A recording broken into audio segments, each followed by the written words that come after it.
Hey everyone, how's it going? Welcome to NoDQ&A video right here on NoDQ.com, as well as the YouTube channel and NoDQ&A videos affiliate, ringsidenews.com. If you enjoyed today's video, please like it, give it a thumbs up.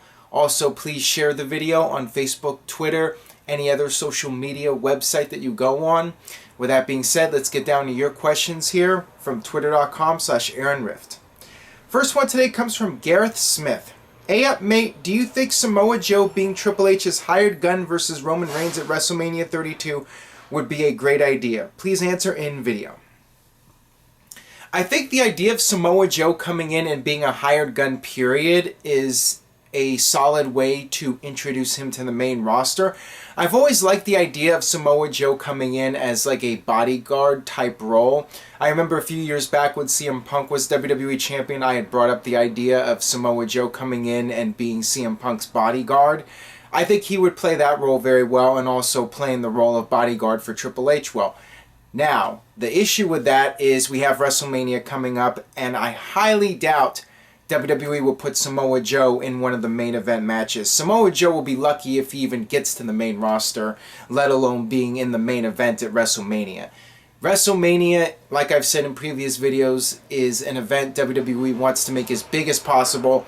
I would be shocked if Triple H does not wrestle at WrestleMania. I think very soon we are going to see Triple H come back, and he's going to make it clear he wants revenge on Roman Reigns in the ring. It's not just going to be Triple H the authority figure, it's going to be Triple H the game coming after Roman Reigns. That's what I'm expecting to happen.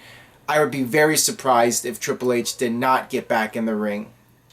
I do not see that happening. I think Triple H is going to be part of WrestleMania in an effort to make the WrestleMania event as big as possible. And I got this question here from Kyle. You talked about how Brock Lesnar is running out of opponents.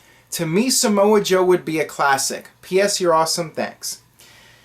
If Samoa Joe came into the main roster and did very well and WWE protected Joe and made him as dominant as possible, I think that Samoa Joe would be a very worthy challenger for Brock Lesnar. Is he at that level right now? No. He would need to be established on the main roster with a major push before WWE would ever consider putting him in there with Brock Lesnar. But maybe a year down the line from now, that is absolutely a possibility, and I think if Joe was portrayed correctly, he would be a credible opponent for Brock Lesnar, and that would be an amazing match to watch, I think. Alright, I got this one from Stefan. If the rumors are true and AJ Styles debuts at the Royal Rumble, do you see him making a huge upset and winning the WWE title? Please answer in video. That would be very interesting. If AJ Styles showed up at the Royal Rumble and won the whole thing, first of all, I would be very surprised if that happened.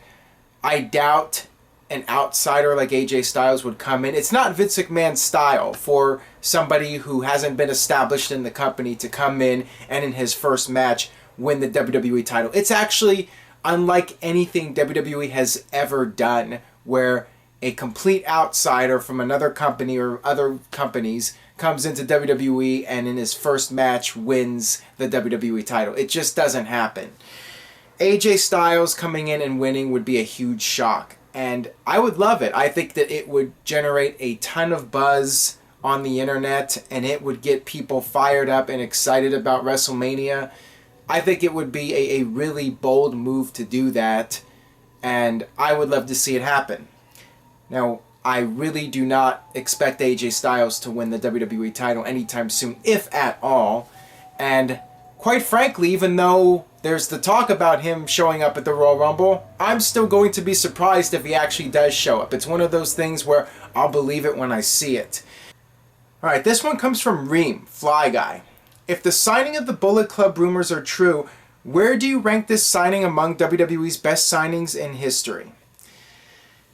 It depends. If the Bullet Club guys come into WWE and they do really well, then it will go down as one of the better signings in WWE history. If they come in and they fail, whether it's due to WWE booking or whatever, then it's not going to be seen as one of the better signings. It's just a matter of how they are handled in WWE and what the company does with them. So time will tell on that. It remains to be seen. theoretically, it should be a great signing or series of signings if WWE does the right thing with them and makes the signings meaningful, and these guys actually come in and do something memorable and have great runs in WWE.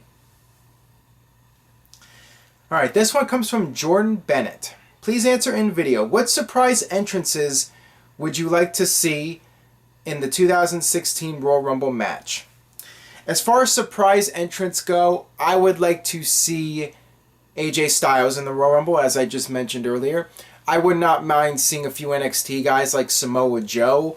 And of course, I would like to see some old school legends come back for one more shot at glory, a chance to win the WWE title. Bring back some of the old names from the past. Maybe bring back Vader for the Royal Rumble. Especially if the rumors are true about him going into the Hall of Fame. That would make perfect sense. Just a combination of some NXT guys, some past legends, and maybe a few indie guys out of nowhere. Just do something to get people talking. That's one of the fun things about the Royal Rumble every year, is having the surprise entrance and not knowing who might show up in the Royal Rumble match. And especially this year with the WWE title on the line, one would think that WWE would go all out. And I mean, it's not even that difficult to make a few phone calls and throw a little bit of money at some of the old timers and bring them in for a one-shot deal at the Royal Rumble. It makes the Royal Rumble more special and more fun to watch. Alright, this one comes from Jimmer. Please answer in video. What are the chances of two guys hit the floor at the same time like the Lex Luger Bret Hart Royal Rumble?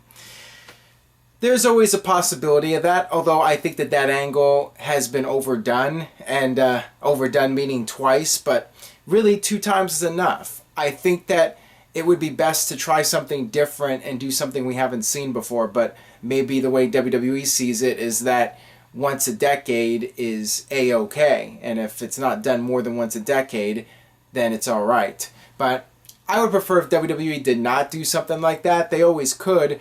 I'm hoping they can come up with something creative, something that will get people buzzing and make you want to continue tuning in and interested to see how things unfold heading into WrestleMania.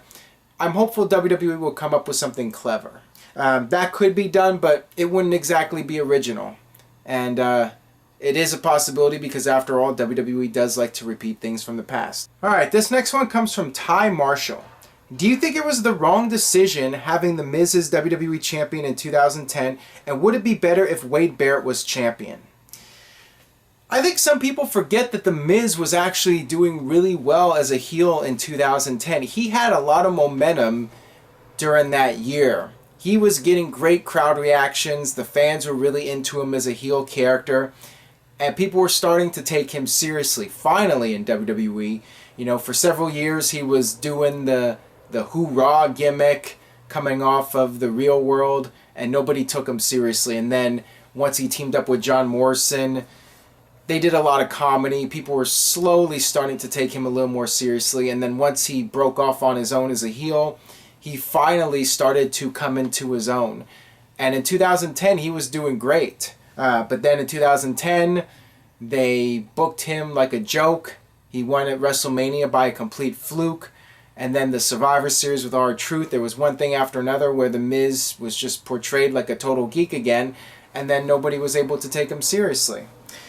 Wade Barrett, a lot of people will make the argument that he should have been champion in 2010. The Nexus angle is red hot, and many feel that WWE dropped the ball. So I would agree on that part, but to say that Wade Barrett should have been champion instead of The Miz, I mean, at the time, I was fine with The Miz winning the WWE title. I think that it was the right move at the time. The problem is the follow-up and how The Miz was portrayed as champion and beyond that.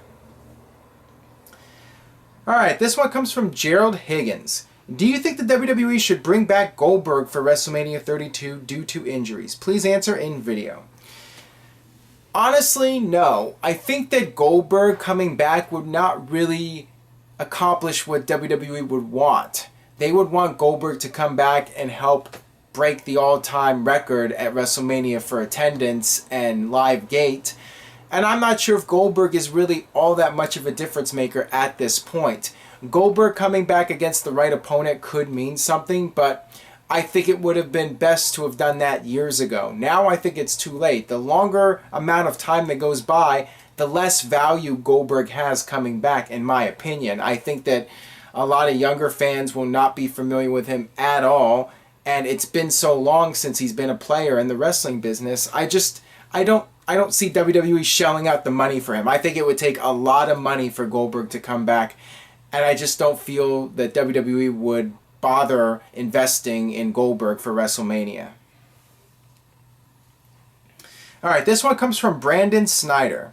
Big fan since number 75. Do you think the NWO will go into the Hall of Fame now because of WWE trying to write off Hulk Hogan? Please answer in video.